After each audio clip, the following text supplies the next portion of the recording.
Hello everybody, and welcome to World War II Explained. Please subscribe to the channel for regular content on the basis on fact World War II. September 8, 1944, 1843 hours. Chiswick, West London, a quiet suburb under overcast skies. The air hangs still, laced with the faint scent of coal smoke from chimneys and the distant hum of wartime traffic.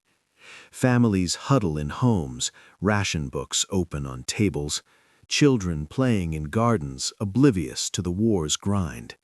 Suddenly, a thunderous boom shatters the peace. No warning siren, no drone of engines. A house on Staveley Road erupts in flames, debris flying like shrapnel, a crater gouging the earth 30 feet wide. Neighbors rush out, faces ashen, ears ringing from the blast that arrived faster than sound itself.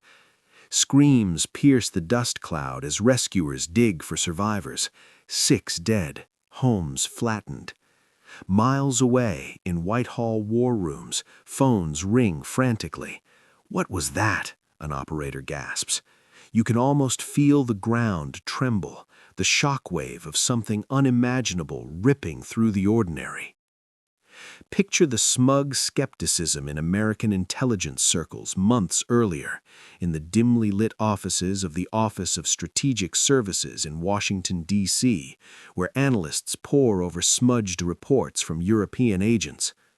OSS Chief William Wild Bill Donovan flips through dossiers on Nazi wonder weapons, his pipe clenched as aides like Alan Dulles dismiss grainy photos of massive rockets at Peenemünde. "Propaganda bluffs," Dulles scoffs, leaning back in his leather chair. Hitler's desperate hype to scare the Brits. Flying bombs? Sounds like Buck Rogers nonsense. Engineers at the Pentagon, led by Vannevar Bush of the Office of Scientific Research and Development, echo the mockery. Liquid-fueled missiles traveling 200 miles? Physically impossible. They'd burn up or miss by miles. Captured German prisoners under interrogation at Fort Hunt whisper of Vergeltungswaffen, vengeance weapons, but U.S. interrogators chalk it up to morale-boosting myths. British MI6 shares doubts, Prime Minister Churchill's briefings laced with caution, exaggerated threats to divert our bombers. Arrogance cloaks the Allies, blinding them to the ingenuity festering in Nazi labs. You sense the complacency, don't you? The belief that German science, strained by war, couldn't leapfrog ahead. The V-2's genesis boils in the shadowed bunkers of Peenemünde, on Germany's Baltic coast, where Werner von Braun, the brilliant 32-year-old rocketry wunderkind, hunches over blueprints in 1942. SS Major General Walter Dornberger paces the test stands, his uniform starched, demanding results for Hitler's revenge. "Make it fly," Dornberger barks, as engineers in white coats tweak the A4 prototype, later dubbed V-2. Liquid oxygen and alcohol fuel the beast, a 46-foot tower of steel and fins, weighing 28,000 pounds. Early tests falter. Explosions rock the island, flames engulfing launch pads, technicians scrambling amid acrid smoke. Von Braun adjusts nozzles, perfecting the inertial guidance system, gyroscopes spinning to keep it on course. By 1943, successful launches arc over the sea, splashing down 200 miles away. Hitler visits, eyes gleaming in the hangar. This will terrorize London, faster than sound, untouchable. Production ramps up in underground factories like Mittelwerk, where slave laborers from Dora concentration camp toil in hellish tunnels, backs bent under whips, assembling 6,000 V-2s amid dust and despair. Short sentence, desperation fuels brilliance. American engineers remain dismissive. In MIT labs, Robert Goddard, pioneer of U.S. rocketry, scans reports, shaking his head. Too unstable for precision. Army ordnance dismisses as long-range artillery hype. even when Polish Home Army intelligence smuggles V-2 parts to London in July 1944, a warhead section flown out by RAF Dakota, analysts at Farnborough poke at the wreckage. Impressive but unreliable, probably duds. OSS agents in Sweden report launches from Blitzna test site, but cables read exaggerated capabilities, focus on V-1 buzz bombs instead. The V-1, the doodlebug with its pulsing engine, already plagues London, sirens wailing, explosions following the silence when fuel cuts out. But V-2? Science fiction, a CIA precursor analyst mutters over coffee. Rhetorical question. What blinds experts? Pride in their own limits. The terror descends September 7, 1944.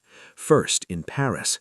A V-2 from The Hague slams into the Port d'Ali, cratering streets, 20 dead. London follows next day. Launch sites in Holland. Mobile batteries of the SS Abteilung 500, trailers rumbling into position, crews in camouflage fueling the rockets under cover of night. Feuer, the commander shouts. The V-2 ignites, roaring upward on a pillar of flame, accelerating to 3,500 miles per hour, arcing into suborbital space. No radar tracks it. Too fast, too high.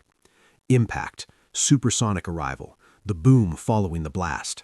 Londoners dub it the silent killer. Civil defense wardens scramble, but no defense exists. By October, dozens rain daily. Antwerp hit hardest, 1,736 killed there alone. Churchill in the cabinet war room slams reports. This changes everything. You feel the panic spreading, the invisible threat shattering illusions. Allied realization hits like the rockets themselves. September 1944, Supreme Headquarters, Allied Expeditionary Force in Versailles. General Dwight D. Eisenhower pores over maps with Air Chief Marshal Arthur Tedder, faces grim. Intelligence failed us, Eisenhower mutters. OSS ramps up. Agents like Mo Berg, the baseball player spy, infiltrate neutral countries for scraps. British codebreakers at Bletchley Park decrypt vague Enigma traffic on Big Ben, V-2 codename, but launch sites evade. Operation Crossbow launches. RAF and USAAF bombers target Peenemünde, hydrazine plants, Middelburg tunnels. August 1943 raid on Peenemünde, 600 heavies drop 1,500 tons, flames lighting the Baltic, but von Braun evacuates blueprints, production shifts underground. Allied teams scramble. Scientific intelligence units like ALSOS, led by Colonel Boris Posch, race into Europe, hunting rocket secrets. We mocked them, a U.S. engineer confesses in dispatches. Now we're playing catch-up. The emotional toll mounts in London. Blackout curtains drawn, families in Anderson shelters huddle, ears straining for nothing. The V-2 gives no warning. A strike on Woolworths in New Cross, November 25, 1944. 168 dead. Shoppers vaporized mid-purchase, rubble burying screams. Survivors emerge dust-caked, eyes hollow. It came from nowhere, a rescuer whispers, pulling bodies from wreckage. Propaganda films show defiant Brits, but diaries reveal terror. Sleep impossible. Every boom could be the last. Hitler in the Führer bunker gloats via radio. Vengeance rains from the skies. Von Braun, conflicted genius, overseas from Blizna, dreaming of space but delivering death. Short sentence, innovation twisted by hate. Allied countermeasures intensify. November 1944, Operation Big Ben. Specialized radar tracks faint trails, but V-2's speed defies interception. Fighter pilots like squadron leader Joseph Barry down V-1s with wingtips, but V-2's untouchable. Ground assaults. Canadian troops overrun Dutch launch sites in March 1945, capturing trailers amid mud and mines. Intelligence hauls. ALSOS team seize von Braun's documents in Nordhausen tunnels, horrors of Dora exposed, 20,000 slaves dead from starvation, beatings. Pasha's men interrogate scientists. How does it guide? Von Braun surrenders to U.S. forces May 2, 1945 in Bavaria, papers hidden in a mine. I aimed for the stars, but hit London. Operation Paperclip begins. Secret U.S. program relocating 1,600 German experts, whitewashing Nazi pasts. The scramble reveals Germany's edge.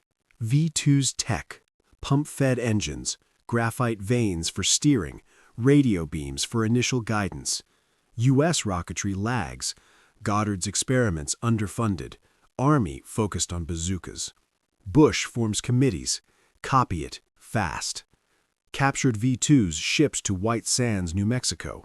First U.S. launch, October 1946. Von Braun Consulting. Terror's legacy. 2,754 civilian deaths in Britain. 5,000 plus in Belgium. But seeds of space. V-2 evolves to Redstone, Jupiter, Saturn V. Von Braun's NASA triumphs. You reflect on the irony, the weapon birthing exploration. As war ends, Allied engineers confront the bluff's reality. In ruined Berlin, teams sift rubble for remnants. We dismissed wonders, a report concludes, at our peril. Rhetorical, hubris, or ignorance. The V-2's arc from mocked myth to space harbinger reshapes history.